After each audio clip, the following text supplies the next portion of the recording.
Okay, beautiful day, typical for this time of the year in Iceland. Here in Iceland we have about 4 months of winter, then we have 1 month of spring. Remember that all the rock in Iceland is volcanic. For instance, when I came here I had a problem learning it language, and Icelanders, they do and like that, and I think it's a true old ancient Scandinavian language, and that is however not true. And she got a lot of thralls or slaves with her, which was common during those days. From Reykjavik we're heading southeast. During the winter time it rarely goes below, say, -5 centigrades. Your foot simply goes through the moss straight into the lava. Hellisheidi Geothermal Power Station. So you want to get your fingers stuck in there? How fast do you think it would actually turn? Like, I've got some like this at school. Got one a bit like that at school. Coming soon. What was Kate's idea? A bomb. Yeah, so when it's chucked out. Like spray painted or raw.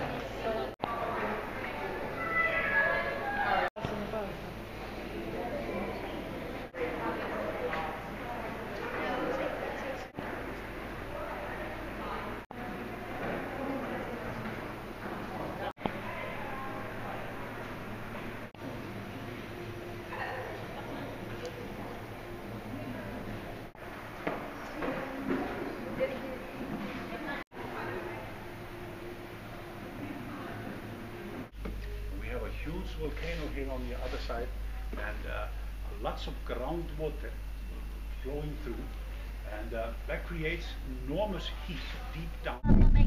I missed her. Wow.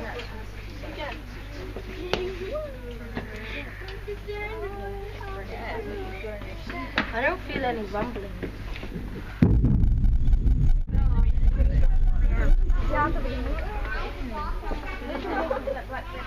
Wait, no one's trying to drag.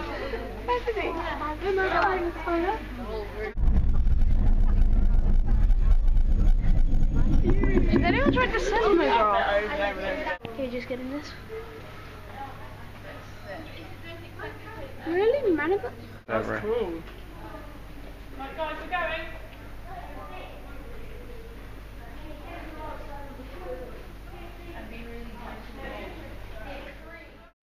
This is a model of Perlan. The production process begins here at the borehole. By drilling down as far as 3,000 meters, we obtain borehole fluid at a temperature of about 300 degrees centigrade, containing an enormous amount of energy.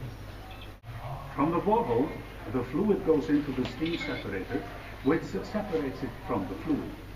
The steam goes this way and is used to produce electricity, but the separated water goes down here into the hot water production. From this steam separator, the steam flows into another separator that we call a mist eliminator. In it, we make the steam as dry as we can before it goes into the turbine. The machinery unit consists of this turbine and this generator. The steam drives the turbine, which then turns the generator where the electricity is produced. These underground cables carry the electricity to the users. This is called a steam condenser. It condenses the steam coming from the turbine. This cooling tower plays a key role because the water circuit is between it and the steam condenser, so that the cold water going to the steam condenser heats up by passing through hot steam. But this hot water is then cooled down again here in the tower. This steam condenser is special in that the hot steam flowing into it is also used to heat fresh cold water that is utilized in the production of hot water down below, which I'll show you a little later on. Same kind of steam separator as this one, but it separates the steam from the separated water under less pressure. This turbine and generator is therefore a low pressure unit, nevertheless producing over 10% of the electricity, and is a good example of how the power station's designers have placed great emphasis on utilizing the energy brought from the earth. Now we come to the heating utility. Here is a borehole that pumps up cold fresh water. This tank feeds the water into the system because in this heat exchanger, separated hot water is used to heat up the cold water. Mineral-rich separated water runs in the green pipe, but the heated water goes into a gas extractor here. The gas extractor removes undesirable gases to prevent corrosion in consumers' pipes and radiators. The hot water flows along this pipe into hot water tanks like this one, and the water is then delivered there to the consumers. The main pump is only used when the load is heavy. Finally, we pump the runoff water that has been utilized to produce electricity and hot water back down into the earth, into the area it was taken from in the beginning. There, it heats up again. This is therefore a simple circuit making the power station sustainable.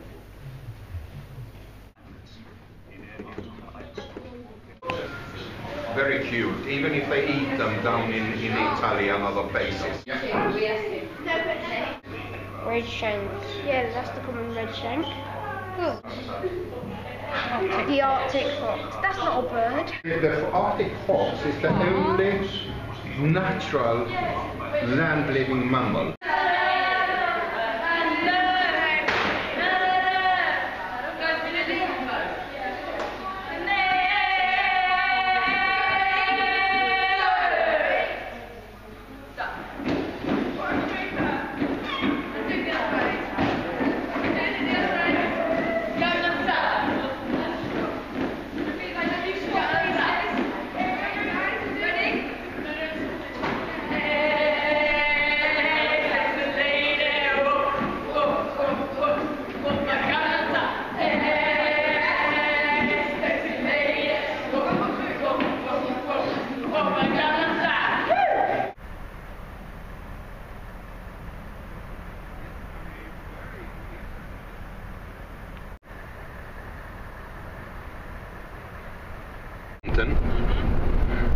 That's typical of any volcanic area that has not been active since subglacial.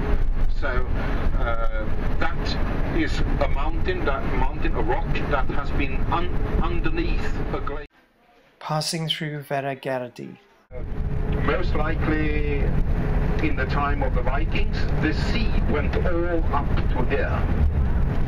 So the sea has been in this area, and this has all been sea covered. There's a guy in the shop.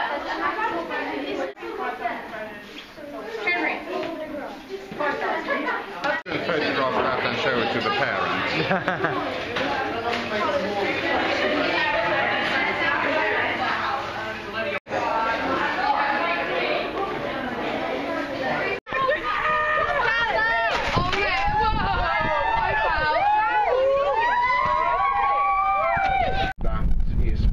Of earthquakes, or simply that the business has gone bust, but that I don't really believe. On your left hand side you have the only inflatable outdoor sports. It's only during very short, and here in Iceland we have all the different kinds of lava that exist on Earth. For instance, you putting underneath the roads that we are building. This one is mixed glacial water and pure water, groundwater. Though we don't get perhaps so much snow down here in the southern part as they do up in the north, still, as you can see in the shadows, in the shades, there are still frost on the road, so it's slippery, and especially during the mornings and in the evenings. Then Germany invaded Denmark, and it was quite clear that they had that, and that is the big one, that of mountains and volcanoes and like that in Iceland. Just took time, and she left with the words, "My time will come." Ice cream. Ice cream. Say hi to camera. Say hi to Cameron. Time. You've done it before. Sagas about the Vikings. Don't be surprised if you don't see and we don't define heroes the same way as the Vikings did. I mean, there have been plenty of eruptions, and as I told you, the ashes are fertile. They are rich in minerals and like that. And there you have, on the left-hand side, you have the typical Icelandic cows. They have been brought in and all that, and then they will go into the barns and the houses and stay over winter. Up on the hill you have a typical Icelandic little village church. It may also be a farmer's church, because here in Iceland a lot of the big farmers, they raise those churches and they maintain them for the local population, so to speak. There are about 300 churches in Iceland. You can see this hard rock has created a waterfall. But that one was not Icelandic sheepdog, a lassie. But typically, border collies are very good for shepherding. Here. And along here. It is a fantastic locator, and that's exactly what the Icelanders need. So it can locate. That's looking towards Eyjafjallajökull, Stora Dimon volcano.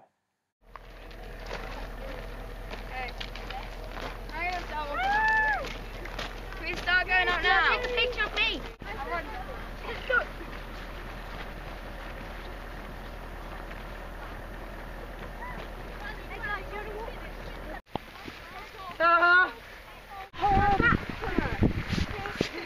What we need is a tight.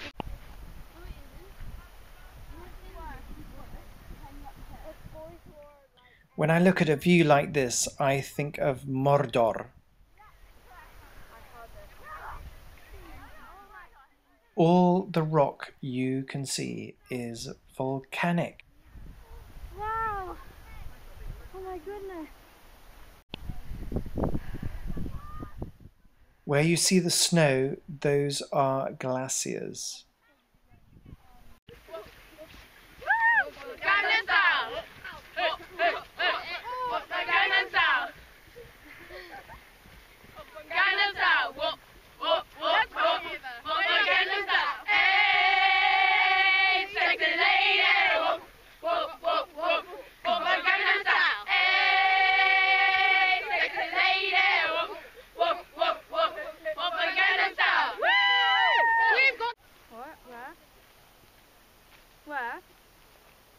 Harry, where?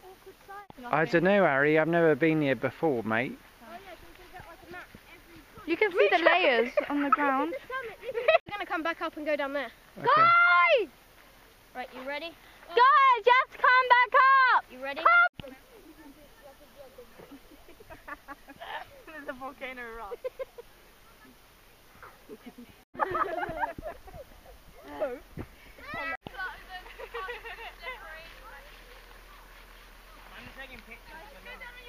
I'd be on a 5-star hotel sunbathing right now.